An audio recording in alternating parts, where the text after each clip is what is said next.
Hello everyone, welcome back to my channel Orchi's Vlog. Today I will share a new recipe.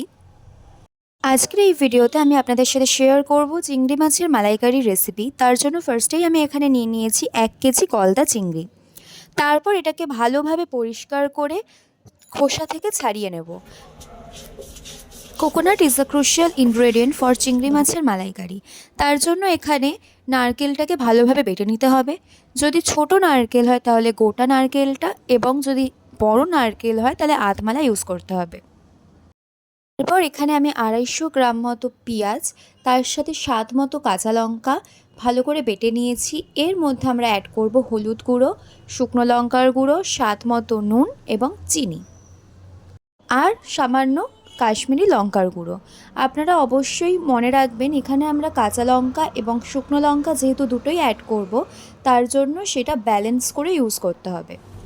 এরপর কড়াইয়ে দিয়ে দেব সর্ষের তেল। সর্ষের তেল গরম হয়ে গেলে এর মধ্যে চিংড়ি মাছগুলো ছেড়ে দিয়ে ভালো করে ভেজে নেব।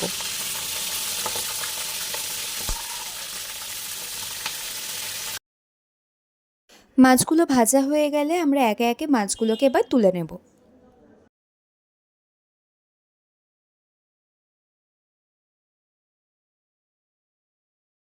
মাছ ভাজা হয়ে গেলে এরপর ওই তেলের মধ্যেই পেঁয়াজ বাটা, কাঁচা লঙ্কা বাটার সাথে আর বাদবাকি যেসব মশলা দিয়ে পেস্টটা বানিয়েছিলাম সেটা দিয়ে নেব।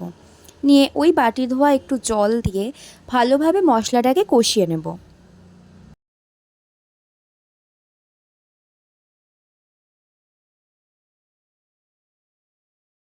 দেখতেই পাচ্ছেন যখন ভালো করে মশলাটা কষে এসছে এবং তেল ছেড়েছে, তখন আমি এর মধ্যে অ্যাড করে দিচ্ছি টক দই। টক দই অ্যাড করার পর একটুখানি কষিয়ে নেব। আর মনে রাখবেন টক দই যখন দেবেন তখন কিন্তু গ্যাসের ফ্লেমটা লোয়ে রাখবেন। আর তারপরে কিন্তু আমি এখানে অ্যাড করে দিয়েছিলাম নারকেল বাটা। যদিও আমি ভিডিওর ক্লিপসটা নিতে ভুলে গেছি বলে এখানে অ্যাড করতে পারিনি, কিন্তু আপনারা জল দেওয়ার আগে নারকেল বাটাটা অ্যাড করে আর 1-1.5 মিনিট মতো ভালো করে কষিয়ে নেবেন। তারপর জল দিয়ে আরও 2-3 মিনিট ভালো করে ফুটিয়ে নিয়ে তারপর এর মধ্যে চিংড়ি মাছ ভাজাটা অ্যাড করবেন।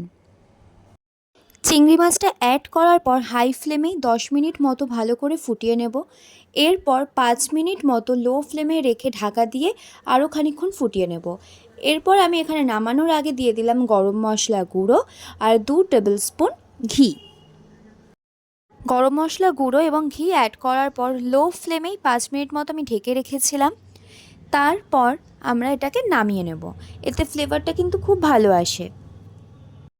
এরকম আরও সুন্দর সুন্দর রেসিপির ভিডিও পেতে গেলে অবশ্যই আমার চ্যানেলটিকে সাবস্ক্রাইব করে দেবেন, এবং যদি ভিডিওটি ভালো লেগে থাকে লাইক শেয়ার করে দেবেন। এবং আপনারা কোথা থেকে ভিডিওটি দেখছেন এবং রেসিপিটি আপনাদের কেমন লাগলো অবশ্যই আমাকে কমেন্টে জানাবেন।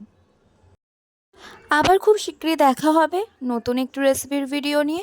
ততক্ষণের জন্য আপনারা সবাই ভালো থাকবেন, সুস্থ থাকবেন। Thanks for watching.